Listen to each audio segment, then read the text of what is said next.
పైకి లీటర్లా కనిపించే ప్రతి ఆయిల్ ప్యాకెట్ లీటర్ కాకపోవచ్చు, కానీ ఫ్రీడమ్ ఆయిల్ ప్యాకెట్లో మాత్రం ఖచ్చితంగా లీటర్ నూనె ఉంటుంది. నమస్తే అమ్మా. పండుగ విశిష్టత, అలానే భద్రాచలంలో అంగరంగ వైభవంగా కన్నుల పండుగగా కళ్యాణం చేస్తారు. అవునమ్మా. వెళ్ళగలిగే వాళ్ళు వెళ్తున్నాము. ఇవాళ రేపు మనకు అవకాశాలు ఎక్కువగా కనిపిస్తూ ఉన్నాయి. సోషల్ మీడియా కావచ్చు, ఎలక్ట్రానిక్ మీడియా కావచ్చు. చక్కగా ఇంట్లోనే కూర్చొని ప్రత్యక్షంగా చూడటానికి ఒక అవకాశం దొరుకుతుంది మనకి. అవును. కళ్యాణం గురించి, పండుగ యొక్క విశిష్టత గురించి మీ మాటల్లో చెప్పండి అమ్మా. చైత్ర శుద్ధ నవమి రాముడు పుట్టినటువంటి రోజు. శ్రీరామ నవమి అంటే ఆ రోజు 5 గ్రహాలు ఉచ్చస్థితిలో ఉన్నప్పుడు మధ్యాహ్న సమయంలో రాముడు ఆవిర్భవించాడు, అవతరించాడు. కనుక దాన్ని శ్రీరామనవమి అన్న పేరుతో మనం చేసుకుంటూ ఉంటాం. అయితే ఆనాడు కళ్యాణం చేయడం అనేటటువంటి ఒక సంప్రదాయాన్ని కంచర్ల గోపన్న గారు భద్రాద్రిలో ప్రారంభించాడు. ఆయన కంచర్ల గోపన్న పేరు, కానీ రామదాసుగా లోకంలో ప్రసిద్ధి వహించాడు. అంటే తన అసలు పేరు కూడా వదులుకుని నువ్వెవరు అంటే తన ఇంటి పేరు కంచర్లని కానీ తన పేరు గోపన్న అని కానీ చెప్పక నేను రామదాసుని అంతే అని అంతగా రాముడికి దాసుణ్ణి అన్నట్టుగా తన జీవితాన్ని రాముడికి అర్పించినటువంటి వాడు ఈయన రామదాసు. ఆయన ప్రారంభించాడు, తెలుగు వాళ్ళందరూ దాన్ని అనుసరించారు.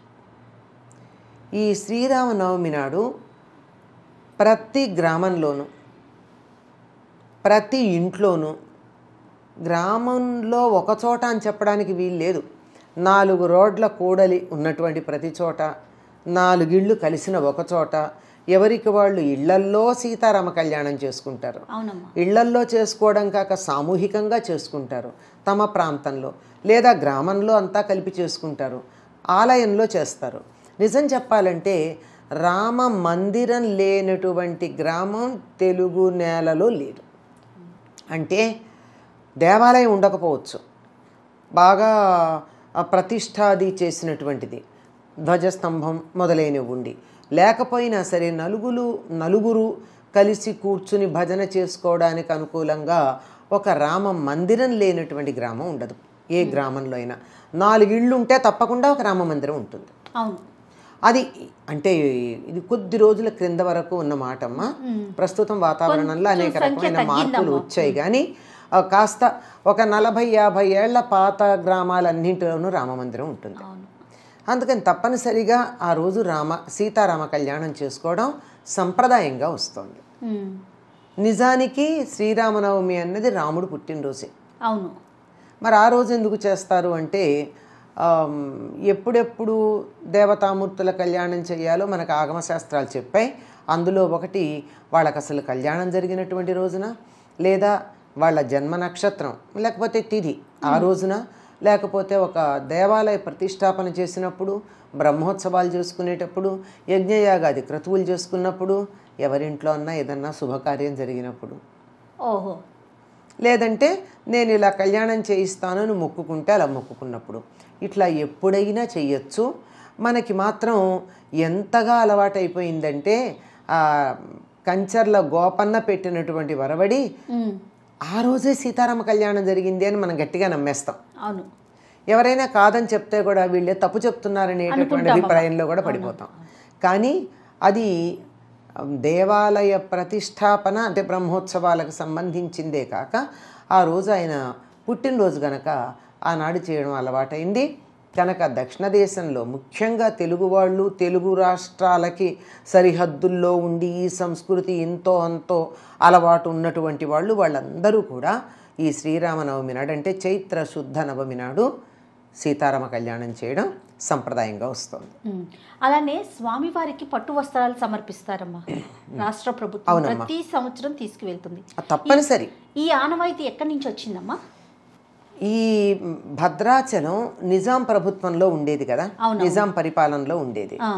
ఈ భద్రాచలం గ్రామానికి అప్పట్లో కరణమో ఏదో అంటారు, గ్రామాధికారిగా ఈ కంచర్ల గోపన్న ఉండి ఈయన గ్రామాల నుండి పన్ను వసూలు చేసి ఆ వసూలు చేసినటువంటి పన్ను ప్రభుత్వానికి కట్టకుండా సొంతానికి ఏం వాడుకోలేదులేండి, రాముడికి ఉపయోగించాడు దేవాలయ నిర్మాణానికి.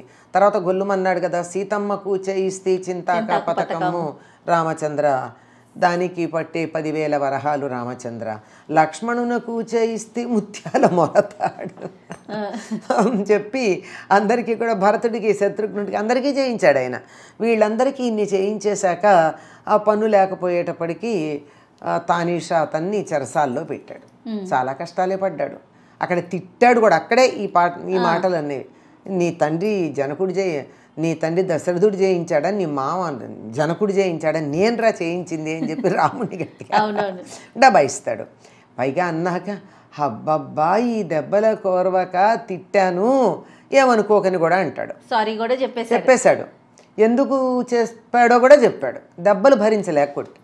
సరే మొత్తానికి ఆ రామలక్ష్మణులే వచ్చి దానికి 6,000 వరహాలు ఇవ్వవలసిందేదో మాడలు ఇచ్చి రామదాసుని చెరసాల నుంచి విడిపిస్తారు. ఇప్పటికీ ఆ రామమాడలు కొన్ని ఉన్నాయి అంటారు. రామలక్ష్మణులు తానీషాకి ఇచ్చింది. తానీషా ఎంత అదృష్టవంతుడో, నేను చూడలేదు ఆయన చూశాడని. తానీషాకు అప్పుడు రాముడంటే ఒక నమ్మకం కుదిరి కళ్యాణానికి పట్టుబట్టలు పంపించడం మొదలుపెట్టాడు తానీషా. పట్టుబట్టలతో పాటు ఈ గోల్కొండ ప్రాంతం ముత్యాల వ్యాపారానికి ప్రసిద్ధి. గమ్మత్ ఏంటంటే ఇక్కడ ముత్యాలు దొరకవు, కానీ వ్యాపారం మాత్రం ఇక్కడే. ఎవరైనా ఇప్పుడు భాగ్యనగరం వచ్చారంటే ఏం పట్టుకెడతారని ఇక్కడి నుంచి ముత్యాలు పట్టుకెడతారు. అది ముత్యాల వ్యాపార కేంద్రం ఇది. ఎందుకంటే మహమ్మదీయులు వచ్చినప్పుడు వాళ్ళు చేసినటువంటి పని వల్ల. అందుకని ముత్యాలు కూడా తలంబ్రాలలో కలిపిపోయడానికని పంపించటం ఒక సంప్రదాయంగా పెట్టుకున్నాడు. ముత్యాలు పట్టుబట్టలు పంపించేవాడు రాముల వారికి. ఇప్పటికి కూడానమ్మా రాముల వారికి కట్టేటటువంటి వస్త్రాలు కానీ, అమ్మవారికి కట్టే వస్త్రాలు కానీ మంచి పట్టు వెండి జరి అయితే తప్ప కడతారు. కాకపోతే కాటన్ అన్నా కడతారు కానీ నూలుదన్నా పిచ్చి జరీలు సింథటిక్స్ కట్టరు. అయ్యవారికి అమ్మవారికి మంచిదైతేనే కడతారు, లేకపోతే కట్టరు. ఆయన చక్రవర్తి అమ్మా, మామూలా? ఆయన సర్వం సహా చక్రవర్తి, ఈ మొత్తం భూమండలానికి చక్రవర్తి ఆయన. అట్లాంటి వాడు ఇట్లా చౌకబారి కట్టడు. అందుకని ఇవి పంపించేవాడు పట్టు వస్త్రాలును ఇవి ముత్యాలు. ఆంధ్రప్రదేశ్ ప్రభుత్వానికి నిజాం ప్రభుత్వాన్ని అప్పచెప్పేటటువంటి సందర్భంలో అనేకమైనటువంటి ఒప్పందాలు చేశారు. ఇవన్నీ ఇట్లా ఉండాలి, ఇవన్నీ చేయాలి, ఇవి కొనసాగించాలని. అట్లాంటి వాటిల్లో ఒకటి ఇన్నాళ్ళు గోల్కొండ ప్రభువులు పంపించినటువంటి పట్టు వస్త్రాలు వాళ్ళ ప్రభుత్వం తమ చేతుల్లోకి తీసుకున్నటువంటి ఆంధ్రప్రదేశ్ ప్రభుత్వం కూడా పంపించాలి అని అడిగారని చెప్తారు. అప్పుడు ఉమ్మడి తెలుగు రాష్ట్రాలు ఉండేవి కాబట్టి ఆంధ్రప్రదేశ్ ఇంత 6 ఏళ్లే కదమ్మా, 6 ఏళ్ళ 7 ఏళ్ళు అయింది అంతే కదా అప్పటి మాట. దాన్నే మరి ఆంధ్రప్రదేశ్ నుంచి తెలంగాణగా మారినా ఎవరైతే ఈ భాగ్యనగరం, నిజాము, గోల్కొండ ఈ ప్రాంతం ఉందో వీళ్ళు తప్పనిసరిగా భద్రాచలానికి రాముల వారి కళ్యాణ సమయానికి పట్టు వస్త్రాలు, ముత్యాలు, తలంబరాల్లో కలపడానికి ముత్యాలు పంపించాలి. అది ఆనవాయితీ అలా కొనసాగుతూ వచ్చింది. అమ్మ, మనం ఇప్పుడు కళ్యాణాన్ని ప్రత్యక్షంగా చూడటానికి వెళ్ళినా, లేకుంటే ఇదివరకు కొరియర్లో కూడా వచ్చేవి మనకు బాగా గుర్తు అక్షింతలు, అలానే ముత్యాలు కూడా అక్షింతలతో కలిపి వాటిని చాలా జాగ్రత్తగా పెట్టుకోవాలి, బీరువాలో దాచుకోవాలనేసి చెప్తూ ఉంటారు కదమ్మా. అవునమ్మా. అది అంటే ఎట్లా, ఎందుకనమ్మా అంటే స్వామి మీద నుంచి వచ్చినటువంటి ఆ ముత్యాలకు చాలా విలువ ఉంది అని చెప్పి జానక్య కమలామలాంజలి పుటే అని చెప్పి ఆ శ్లోకం ఉంది కదా. అవును. యా పద్మరాగాయిత, అమ్మవారి చేతుల్లో ఉంటే ముత్యాల తలంబ్రాలు పద్మరాగాల్లో ఉన్నాయిట. రాముల వారి తల మీద పడేటప్పటికల్లా ముత్యాలు తెల్లగా ఉన్నాయిట. అక్కడి నుంచి స్రస్త ఆయన శరీరం మీదకి జారేటప్పటికి నీలాల్లాగా ఉన్నాయిట. అంటే ఆయన నల్లగా ఉంటాడు, తల మీద తలపాగా ఉంటుంది కనుక తెల్లగా ఉన్నాయి, ఒళ్ళు నల్లగా ఉంటుంది కనుక ఆ నల్లని కాంతిపడి నీలాల్లాగా ఉన్నాయి. అటువంటివి మనందరికీ క్షేమాన్ని కలిగించుగాక అని చెప్పి మనకి ఈ శ్లోకం లేనిదే పెళ్లి శుభలేఖల్లో మనం వేసుకోం. అవును. మరి అటువంటిది పెళ్లిలో ముత్యాలకి చాలా ప్రాధాన్యం ఉంది. ఆయన ఒంటి మీద పడ్డాయని. అంతే కదమ్మా, ముత్యాలు అనేవి, తలంబ్రాలు అనేవి మనకే అలవాటు, ఉత్తర దేశంలో లేవు. నిజంగా సీతారాములు తలంబ్రాలు పోసుకోలేదు, ఎందుకంటే వాళ్ళు జరిగింది ఎక్కడ వివాహం, ఎక్కడ జనక్పురి అంటే నేపాల్ బార్డర్లో ఉంటుంది అక్కడ కదా ఉండేది. మరి అక్కడ ఈ పద్ధతి లేదు. ఉత్తర దేశంలో తలంబరాలు కానీ తాళి కట్టడం కానీ లేవు. ఈ తాళి కట్టడం అన్నది దక్షిణ దేశానికే, ఈ తలంబరాలు మన ప్రాంతాలకే అలవాటు. అది మనం రాముడిని తెలుగువాడిని చేసేసుకున్నాంగా. మన భద్రాద్రి రాముడు తెలుగువాడండి, అచ్చంగా తెలుగువాడు. ఆయన్ని తెలుగు వేషంలోనే చూసుకుంటాం మనం. అందుకని ఇక్కడే తిరిగాడు, చెప్పులు లేకుండా, వాహనం లేకుండా, కాలినడకన రాముడు నడిచి పవిత్రమైన దేశం అమ్మ ఇది.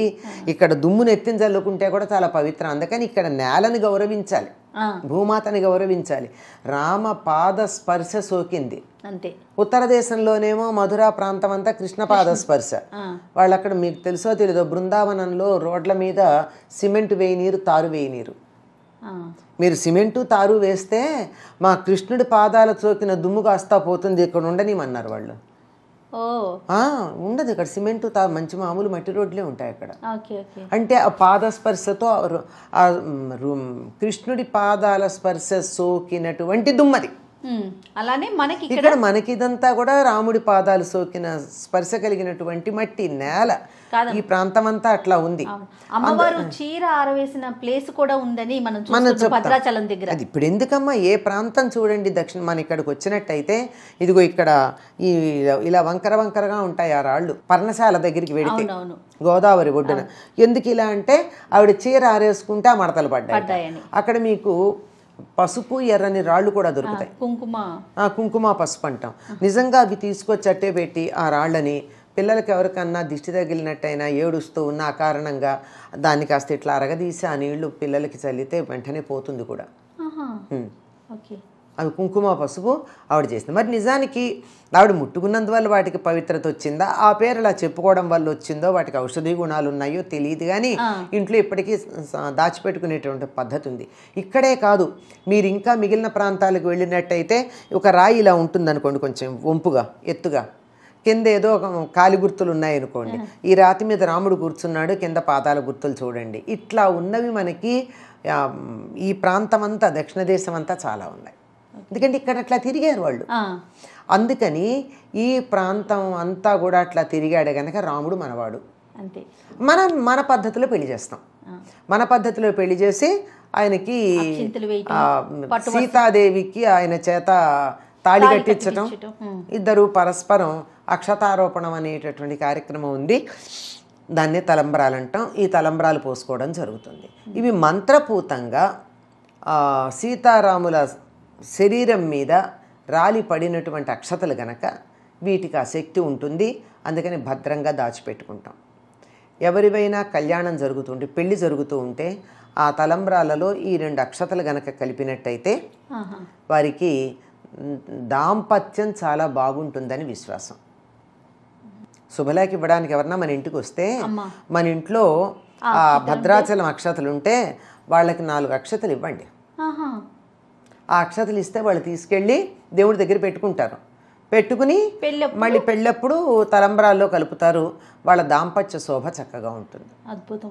ఇది తప్పనిసరిగా జరిగేదమ్మా. లేదు ఏదన్నా శుభం కావాలంటే కూడా ఇంట్లో ఏదైనా శుభకార్యాలు చేసుకునేటప్పుడు, పిల్లల పరీక్షకు వెళ్ళేటప్పుడు, ఇంటర్వ్యూలకు వెళ్ళేటప్పుడు, ఏదో పెళ్లి మాటలు మాట్లాడడానికి వెళ్ళేటప్పుడు, ఏదైనా ఒక శుభకార్యానికి బయలుదేరేటప్పుడు దేవుడి దగ్గర ఉన్నటువంటి ఆ భద్రాచలం అక్షతలు కానీ కాసిన 2 తీస్తల మీద వేసుకున్నా, ఇంట్లో వాళ్ళకి వేసినా చాలా శుభం జరుగుతుంది. రాముడి యొక్క ఆశీస్సులు నేరుగా లభ్యమవుతాయని నమ్మకం మనకి. ఇంకా నవమి రోజు మనం ఇంట్లో ఎలాంటి పూజా విధానం పాటించాలమ్మా?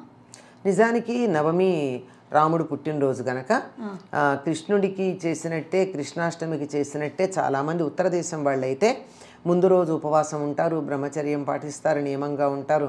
అష్టమి నాటి రాత్రి, మర్నాడు మధ్యాహ్నం రాముడు పుట్టేటటువంటి సమయానికి, అంటే 12 గంటలకు కదా, ఆ సమయానికి రాముడు పుట్టాడు గనక అందరూ కుమారుడు జన్మించాడు అనగానే బొడ్డు కొయ్యకుండా తండ్రి ఏం చెయ్యాలంటే ఏదో స్నానం చేస్తారని చెప్తారు. అది కాక దానాలు చేస్తాడు. బొడ్డు కోసాక పురుడు వస్తుంది, బొడ్డు కోయక ముందు పురుడు లేదు ఇంకా కనుక ముందు అవన్నీ దానాలు ఒకవేళ వెంటనే చేయడానికి వీలు లేకపోతే ఇన్ని ఆవులు దానం చేస్తాను, ఇంత దానం చేస్తానని సంకల్పం చేసుకుని అప్పుడు బొడ్డు కోయడం ఉండేది. అప్పుడు ఇప్పుడైనా మనం అంత కావాలంటే మనసులో సంకల్పం చేసుకోవచ్చు, ఇంత ఇస్తాను అంత ఇస్తాను. పోనీ అందరికీ కొడుకులు పుట్టినప్పుడు అంత ఉత్సాహంగా చేశామో లేదో తెలియదు. రాముడు లాంటి కొడుకు కావాలనుకుంటాం కదా మనం, లేదా ఉన్న కొడుకు రాముడిలా ఉండాలనుకుంటాం కదా. అందుకని ఆ సమయంలో రాముడు అవతరించిన సమయంలో ఏదైనా బ్రాహ్మణులకు దానాలు అవి చేసి, ఏదన్నా ఒకవేళ గోదానం చేయాలంటే చేస్తానని సంకల్పం చేసుకుని అప్పుడు పూజ చేసుకుని ఆ తర్వాత నివేదన చేసే పద్ధతి ఉంది. లేదు మేము కళ్యాణం చేస్తామండి, భద్రాచలం మాకు ఇష్టం, రాముడు మా దేశంలో తిరిగినప్పుడు మేము ఇక్కడ ఆయనకి శ్రీరామనవమి నాడు కళ్యాణం చేస్తామంటామా, కళ్యాణం చేసుకుంటారు. చక్కగా సీతారాముల విగ్రహాలకు మంచి వస్త్రాలు కట్టి మంగళసూత్రాలు లాంటివన్నీ వేసి ఇంట్లోనే 2 పక్షాల ఉండి కళ్యాణం చేసే పద్ధతి ఉంది. తప్పనిసరిగా ఆనాడు పానకం, వడపప్పు మొదలైనవి నివేదన చేస్తాం. అలాగేనమ్మా. మరొక్కసారి శ్రీరామనవమి శుభాకాంక్షలమ్మా. అమ్మ మీకు కూడా అందరికీనమ్మా. శ్రీరాముడు మనందరినీ చల్లగా చూసి మానవ జాతి ఎలా ప్రవర్తించాలో ఆదర్శం చూపించాడు గనక రామనవమి పండగ వేడుగ్గా చేసుకోవడంతో పాటు రాముడిలాగా ఉండే ప్రయత్నం చేద్దాం. ఉంటామని చెప్పలేం, ఉండే ప్రయత్నం చేద్దాం. అది చాలీ జన్మకి. నమస్తే.